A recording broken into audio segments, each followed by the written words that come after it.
হলো লাঞ্চ? এই তো তোমারই ভাত মারছি। রিও এখন মানে এখনো ভাত মেখে মানে নিজে হাতে খাওয়া তো অনেকদিন শিখেছে, কিন্তু ভাত মেখে খাওয়া এখন অব্দি শেখেনি, তাই তার ভাতটা আমাকে মেখে দিতে লাগে।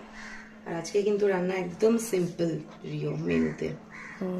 এখানে রয়েছে ভেজ ডাল, ভেজ ঠিক না, হ্যাঁ ভেজই বলতে পারো, সবই রয়েছে বাট সংখ্যায় অল্প। আর সেই সঙ্গে সঙ্গে এখানে তোমার নরম তুলতুলে কুসুমের ডিম, মানে ডিমের পোচ।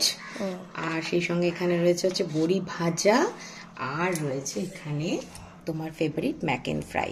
আচ্ছা, একটা টেস্ট করতে পারি? একদম, তোমার জন্যই তো করেছি। নাও।